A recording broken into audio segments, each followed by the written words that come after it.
Breaking news SLBC rescue operations ముమ్మరంగా జరుగుతున్నాయి. సహాయక చర్యల కోసం భారీ ప్రొక్లైనర్స్ ను సిద్ధం చేశారు అధికారులు. రెస్క్యూ టీం లోపలికి వెళ్లడానికి యంత్రాల సహాయంతో లోపలికి బురదను తొలగించడానికి చర్యలు చేపడుతున్నారు. ఇక ప్రమాద స్థలంలో పరిస్థితిని చూడడానికి అధునాతన పుష్ కెమెరాస్ ను సిద్ధం చేశారు అధికారులు. మరింత సమాచారాన్ని మా ప్రతినిధి రాణా అందిస్తారు.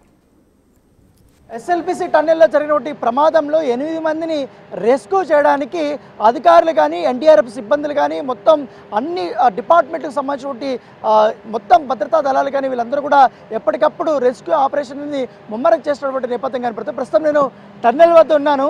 సో ఆల్రెడీ ఈ ట్రాక్ ఏదైతే ఉందో ఈ ట్రాక్ కేవలం 12 కిలోమీటర్ల వరకు మాత్రమే ఈ లోకో ట్రైన్కి వెళ్ళడానికి పర్ఫెక్ట్గా దారి ఉంది. తర్వాత దారి లేనట్టుగా మనకు సమాచారం అందుతుంది. సో ఈ నేపథ్యంలో అక్కడ 12 కిలోమీటర్ నుంచి 13 కిలోమీటర్ వరకు కూడా వెళ్ళాలంటే కాలినడకన వెళ్ళాల్సినటువంటి అవసరం వచ్చింది.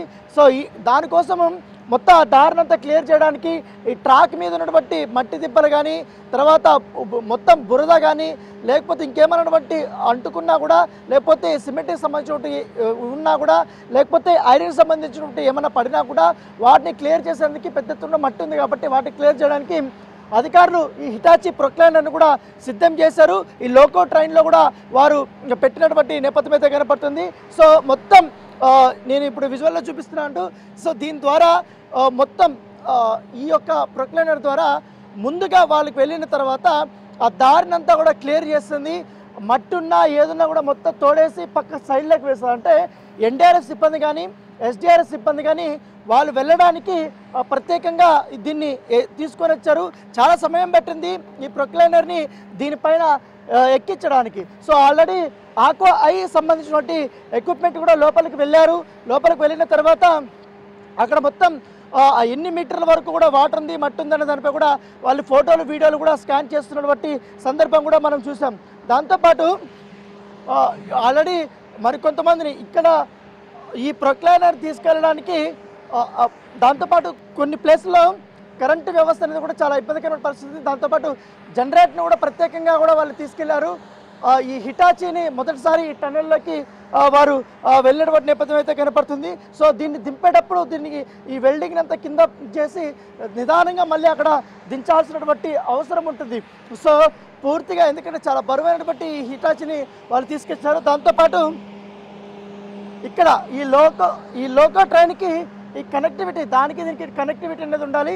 ఈ వెనక భాగం మాత్రం ముందుకు తోసుకుపోవడానికి అంటే ఏదున్నా దానికి హడల్గా ఉన్నప్పుడు కూడా ఈ ట్రాక్ ముందు వెంటనే తోసుకుపోవడానికి మొత్తం ఈ యొక్క హిటాచిని ఏర్పాటు చేసినటువంటి నేపథ్యం అయితే కనపడుతుంది. సో దాంతోపాటు ఆల్రెడీ లోకో ట్రైన్ కూడా రెడీగా ఉంది. లోపలికి వెళ్ళడానికి మరికొంతమంది ఎన్డీఆర్ఎఫ్ సిబ్బంది కూడా లోపలికి వెళ్ళి రెస్క్యూ ఆపరేషన్ చేయడానికి సర్వం సిద్ధం చేశారు. ఎందుకంటే 12 కిలోమీటర్ నుంచి ట్రాక్ అనేది చాలా వరకు కూడా దెబ్బతిన్నట్టుగా మనకు సమాచారం అవుతుంది. అక్కడ వాటర్ కూడా ఎక్కువ ఉంది, బురద కూడా ఎక్కువగా ఉన్నటువంటి నేపథ్యంలో ఈ వెదురుకు సంబంధించినంత కూడా మట్టున్నా బురదున్నా కూడా ఒక్కసారి నేను విజువల్లో చూపిస్తాను. ఈ యొక్క మొత్తం ఎంటర్గా అక్కడ మట్టి ఉన్నా బురదున్నా లేకపోతే ఇంత హైట్ ఉన్నా కూడా వీటిని ఒక్కటి ఇట్లా పైన ఇట్లా వేసుకొని దాని మీద నడుచుకుంటూ వెళ్ళడానికి అధికారులు ప్రయత్నాలు చేస్తారు. ఇవంతా కూడా దాదాపు ఇప్పటి వరకు 200-300 దాకా కూడా లోపలికి వాళ్ళు తీసుకెళ్ళినటువంటి పరిస్థితి. ఇవంతా కూడా ఆర్మీ అధికారులు తీసుకెళ్ళినటువంటి పరిస్థితి. సో దాంతోపాటు మరొక సరికొత్త టెక్నాలజీని కూడా అక్కడ తీసుకొని వచ్చారు. ఇప్పటికే ఈ రెస్క్యూ ఆపరేషన్లో మరొక 2 కంపెనీలు కూడా పాల్గొంటున్నాయి. ఒకటి సోలినాస్ కంపెనీ అండ్ L&T కంపెనీ. వీళ్ళు ఒక మొత్తం మరొక ఎక్విప్మెంట్ని తీసుకొచ్చారు. ఈ ఏవి ఎక్విప్మెంటు ఈ రెస్క్యూ ఆపరేషన్లో వీళ్ళ ప్రాధాన్యత ఎంత, వీళ్ళు ఫీడ్బ్యాక్ ఇస్తారు, వాళ్ళు ఏం వర్క్ చేస్తారు అనేది కూడా ఒకసారి చూద్దాం. ఈ ఎక్విప్మెంట్ ఇక్కడ ఒక ఎక్విప్మెంట్ ఉంది, అక్కడ ఒకటి పెట్టింది. ఒకసారి అడుగుదాం. ఏంటిది ఎక్విప్మెంట్? ఈ రెస్క్యూ ఆపరేషన్లో మీ ప్రత్యేకత ఏంటి? ఈ ఎక్విప్మెంట్ ఏంటంటే పుష్ క్యామ్ అన్న దీన్ని అంటాం మేము. ఇది ఏంటంటే మనకి నారో స్పేసెస్లోకి ఒక మనిషి వెళ్ళలేని ప్లేస్లోకి వెళ్ళి ఇది నారో స్పేస్లోకి వెళ్ళి అక్కడ ముందు ఏముంది మనకి కండిషన్ ఎలా ఉంది అనేది చెప్తుంది అన్న. ఓకే. ఇది మొత్తం దీంట్లో మనకి మనకి డివిఆర్ అనమాట. దీంట్లో మనకి వీడియో మొత్తం లైవ్ ఫుటేజ్ చూపిస్తుంది. ఓకే, కెమెరా లోపలికి వెళ్తే మొత్తం ఓకే దీంట్లో లైవ్ ఫుటేజ్ అనేది మనకి చూపిస్తుంది. ఓకే.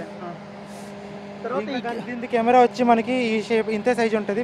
దీన్ని బట్టి మీరు ఇది కెమెరా, దీన్ని బట్టి మీరు ఎంత చేసుకోవచ్చు, అంత చిన్న చిన్న స్పేసెస్లోకి వెళ్ళగలుగుతుందో అనేది. Okay okay.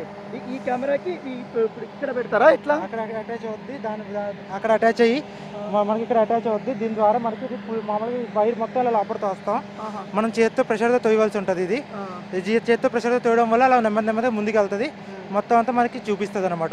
ఇది మళ్ళీ ఇంకా water proof, fully water proof ఈ కెమెరా మనకి. ఇప్పుడు అక్కడ మట్టి ఎక్కువ ఉంది, బురద ఎక్కువ ఉంది, వాటర్ కూడా ఎక్కువ ఉంది అన్నది ఎట్లా మీకు కష్టం అవుతుంది కదా?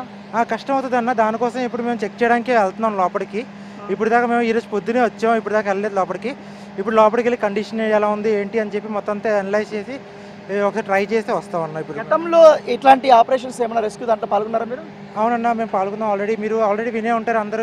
2023 సిలికియారా టనల్ ఉత్తరకాశీలో డెహ్రాడూన్ దగ్గరలో అక్కడ రెస్క్యూ 41 మంది ఇరుక్కున్నారు. ఆ టైంలో మా ఈ కెమెరా ద్వారా లోపల వాళ్ళ కండిషన్ ఎలా ఉంది ఏంటి అనేది చెప్పి తెలుసుకుందాం అన్న. సో అప్పుడు చాలా క్లియర్గా కూడా అప్పుడు మీరు పనిచేసినటువంటి క్రూషియల్ రోల్ అప్పుడు మీరు. అవునన్నా. సో మరి ఓకే, ఇదంతా ఎన్ని మీటర్లు ఉంటుంది మొత్తం ఇదంతా? ఇది అట్ ప్రెజెంట్ ఇది 100 మీటర్స్ ఉందన్న. ఇంకోటి అక్కడ పెట్టి ఉన్నది ఏమో బ్లూ కలర్ది, అది వచ్చి మనకి 120 మీటర్స్. ఓకే. సో అదేంటిది ఈ మొత్తం ఇదేంటిది? ఇది అది దానికైతే ఎలా అయితే చిన్నది ఉందో మనకి వీడియో చూపించడానికి, ఇది కూడా సేమ్ అలాంటిదే. ఇది కూడా సేమ్ వీడియో చూపించడానికి అన్న, సేమ్ అలాంటిదే, కొంచెం పెద్దది ఇది. రెండు సేమ్ టు సేమ్. ఎంతమంది వెళ్తున్నారు మీరు లోపలికి? ఎట్ ప్రెజెంట్ అయితే మేము 6 మెంబర్స్ టీం వచ్చాం, కానీ లోపలికి వెళ్తుంది అయితే 4 మెంబర్స్ వెళ్తున్నాం ఎన్డీఆర్ఎఫ్ వాళ్ళతో పాటు. ఇప్పుడు అక్కడ ఎలక్ట్రిసిటీ లేదు, ట్రాక్ కూడా సరిగ్గా లేదు, వెళ్ళడానికి కూడా చాలా ఇబ్బంది. ఎట్లాంటి ప్రికాషన్స్ తీసుకుంటున్నారు? ఎట్ ప్రెజెంట్ అయితే మేము లోపల పర్ఫెక్ట్గా సైట్ చూడండి, మనం ఏం ప్లాన్ చేయలేము కదా. ఒకసారి లోపలికి వెళ్ళి మేము సైట్ చూసి దాన్ని బట్టి ప్లాన్ చేద్దాం చెప్పి డిసైడ్ అయ్యాం. ఇంకా దీనికైతే ఎలక్ట్రిసిటీ అవసరం లేదు, ఇది మామూలు బ్యాటరీ మీద నడుస్తుంది. ఒకసారి ఫుల్ ఛార్జ్ చేస్తే మనకి 5 to 6 అవర్స్ దాకా నాన్ స్టాప్ నడుస్తుంది. 5 to 6 అవర్స్. పుష్ క్యామా? దీన్ని పుష్ క్యామ్ అంటాం అనమాట. సో ఇది కూడా ఈ మీటర్ కూడా అదేనా మొత్తం ఎగ్జాక్ట్లీ కేబుల్ అంతా కూడా? అదంతా కేబుల్ అంతా అదే అన్న. అది ఆప్టికల్ ఫైబర్ ఉంటుంది మనకి, దాని ద్వారా వీడియో అండ్ డేటా మనకి ట్రాన్స్ఫర్ చేస్తుంది మన డివిఆర్లోకి. ఆ డివిఆర్ ద్వారా మనం ఈ డివిఆర్ అయితే ఈ డివిఆర్ చూసుకున్నట్లయితే ఇది మనకి ఇంటర్నల్ స్టోరేజ్ 100 GB ఉంది. ఆ డివిఆర్ అయితే ఎక్స్టర్నల్ మనం ఎంతైనా పెట్టుకోవచ్చు, పెన్ డ్రైవ్. అంటే ఏంటి ఇప్పుడు రూట్ క్లియర్ అయిన తర్వాత ఒక్కటి లోపలికి ఇట్లా పంపించిన వల్ల లోపల ఉన్నటువంటి ఏం ఉంది అన్నది కూడా క్యాప్చర్ చేస్తుందా? అవునన్నా, లోపల మనం ఏముంది అని చెప్పి మొత్తం అంతా క్యాప్చర్ చేసి చెప్తుంది. మనం దాన్ని బట్టి మనం ప్లాన్ చేసుకోవడానికి ఒక ఎస్టిమేషన్ దొరుకుతుంది. లోపల కండిషన్ ఎలా ఉంది ఏంటి, మనం ఇక్కడ నుంచి ఇది మట్టి తీయచ్చా లేదా ఏంటి అనేది తెలుస్తుంది. Okay okay. సో ఇది మొత్తం వీళ్ళు ఒక 6 మంది ఉన్నారు, లోపలికి మరొక 4 వెళ్తున్నారు. సో ఇది పుష్ క్యామ్కు సంబంధించి పుష్ క్యామ్ను కూడా ఇప్పుడు తీసుకొచ్చారు. ఆల్రెడీ ఆక్వాని తీసుకొచ్చారు, అది కూడా లోపలికి ప్రవేశపెట్టేటువంటి నేపథ్యం కనపడుతుంది. ఒక్కసారి ఇటువైపు మనం చూద్దాం. ఈ ఇండియన్ ఆయిల్ గ్రీస్ అనేది చాలా ఎక్కువగా తీసుకొని వచ్చారు, ఎందుకంటే లోపలికి లోకో ట్రైన్ చాలా ఎక్కువసేపు వస్తుంది పోతుంది కాబట్టి ఈ గ్రీస్ అనేది చాలా ఇంపార్టెంట్. అసలే కొంత చోట్ల ట్రాక్ అనేది దెబ్బతినింది కాబట్టి లోపలికి వెళ్ళడానికి దాదాపు కిలోమీటర్ వరకు కూడా వాళ్ళు నడవాల్సినటువంటి అవసరం వచ్చింది. కాబట్టి ఇలాంటి మొత్తం ట్యాంకర్స్ను కూడా ప్రత్యేకంగా మరొకసారి తీసుకొని వచ్చారు. ఇదంతా కూడా గ్రీసు, సర్వో గ్రీస్ ఇండియన్ ఆయిల్కి సంబంధించినటువంటి ఇది. ఈ గ్రీస్ను కూడా వాళ్ళు సర్వం సిద్ధం చేశారు. ఆల్రెడీ ఇప్పుడు మనం ఎన్డీఆర్ఎఫ్ సిబ్బంది కూడా మనం చూస్తున్నాం ఇక్కడ.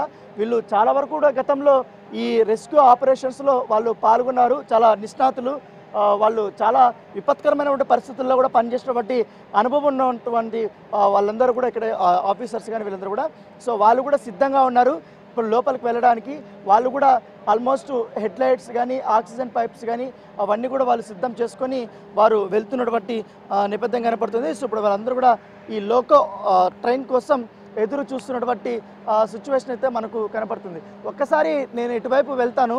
ఆల్రెడీ ఆర్మీ అధికారులు అక్కడ మొత్తం వెదురు దీంతో బొంగులతో వాళ్ళు ఒక తెడ్డులాగా తయారు చేసుకున్నారు. అయితే వాటర్ ఎక్కువగా ఉందనేసి వాళ్ళు చెప్తున్నారు కాబట్టి మొత్తం థర్మాకోల్ షీట్స్ వాటర్ ఎక్కువగా ఉంది. ఒకవేళ అక్కడ వెళ్ళడానికి ఎన్డీఆర్ఎఫ్ సిబ్బంది కూడా ఆ వాటర్ ఉన్నా పర్వాలేదు రిస్క్ చేసి వెళ్ళడానికి వీటిని సిద్ధం చేశారు. వీటిపైన వాళ్ళు తేలాడుతూ లోపలికి వాళ్ళు వెళ్తారు. సో ఇదంతా థర్మాకోల్ షీటు, దానిపైన వాటర్ను కూడా కూర్చొని దాంట్లో లోపలికి వెళ్ళడానికి మొత్తం 10 మంది దాకా కూడా వెళ్ళొచ్చు. ఇవంతా కూడా వాళ్ళు సిద్ధం చేశారు. సిద్ధం చేసిన తర్వాత మామూలు రెగ్యులర్గా చూసాం. ఎందుకంటే ఈ వాయనాడులో జరిగినటువంటి జల ప్రళయం గురించి ప్రత్యేకంగా చెప్పాల్సిన అవసరం లేదు. అప్పుడు ఏ టీం అయితే పాల్గొన్నారో అదే టీము ఇప్పుడు ఈ రెస్క్యూ ఆపరేషన్లో కూడా పాల్గొన్నటువంటి పరిస్థితి అయితే కనపడుతుంది. సో దాంతోపాటు ఇప్పటికే అధికారులు కానీ వీళ్ళందరూ కూడా సిద్ధంగా ఉన్నారు. మరోవైపు లోక వర్క్షాపు ఇక్కడ మొత్తం కార్మికులంతా కూడా సిద్ధంగా ఉన్నారు. ఎందుకంటే ఎప్పుడు ఏ యొక్క ఇబ్బంది వచ్చినా కూడా వాళ్ళు ఎప్పటికప్పుడు వాటిని రిపేర్ చేయడం కానీ లేకపోతే ట్రాక్ని సిద్ధం చేయడానికి అనేక రకాలైనటువంటి ఏర్పాట్లు చేయడం కానీ తర్వాత ఏదైనా వెల్డింగ్లు చేయాలన్నా ఏం చేయాలన్నా కూడా ఇక్కడి నుంచి కూడా వాళ్ళు మొత్తం చేస్తారు. ఆల్రెడీ జనరేటర్ను కూడా ఒకటి లోపలికి తీసుకెళ్ళినటువంటి సందర్భం కనపడుతుంది. సో 8 మంది పరిస్థితి ఇప్పుడు ఎట్లా ఉంది ఏందనేది కూడా ఎవరికి కూడా అవగాహన లేదు. కాబట్టి ఎగ్జాక్ట్గా ఇప్పుడు రెస్క్యూ ఆపరేషన్లో 1 కిలోమీటర్ లోపలికి వెళ్ళాలి. కాబట్టి అక్కడ చాలా ఇబ్బందికరమైన పరిస్థితులు ఉన్నటువంటి నేపథ్యంలో అనేక రకాలైనటువంటి ఎక్విప్మెంట్ని మనుషులను తీసుకొని వచ్చి ఇక్కడికి లోపలికి వెళ్తున్నటువంటి సందర్భము. మరోవైపు అటువైపు ఈ జేపీ అసోసియేట్స్ సంబంధించి వీళ్ళు కూడా మొత్తం పూర్తి స్థాయిలో ఇక్కడ ఎస్ఎల్బిసి టన్నెల్లో వర్క్ చేసినటువంటి వాళ్ళు ఎవరైతే ఉన్నారో వాళ్ళందరూ కూడా ఇక్కడ వర్క్ చేస్తున్నటువంటి నేపథ్యం కనపడుతుంది. దాంతోపాటు మరొక కీలకమైనటువంటి అంశము ఎస్ఎల్బిసి టన్నెల్లో సిబ్బందిని కాపాడేందుకు స్పెషల్ టీములతో పాటు ర్యాట్ హోల్ మైనర్స్ని ఇక్కడికి అధికారులు తీసుకొని వచ్చారు. మరి కాసేపట్లో వాళ్ళు కూడా లోపలికి వెళ్తారు. సో వాళ్ళు పూర్తిగా ఒక ఎలుక ఎట్లయితే సొరంగం చేసుకుంటూ చిన్నగా వెళ్తుందో దాని తగ్గట్టుగా పూర్తి స్థాయి ఏర్పాట్లు అనేది వాళ్ళు చేసుకుంటున్నటువంటి నేపథ్యం కనపడుతుంది. సో ఎప్పటికప్పుడు ఈ ఎక్విప్మెంట్ కానీ ఈ యొక్క అంతా కూడా ఇక్కడున్నటువంటి కార్మికులు కానీ వీళ్ళంతా కూడా చెక్ చేస్తున్నారు.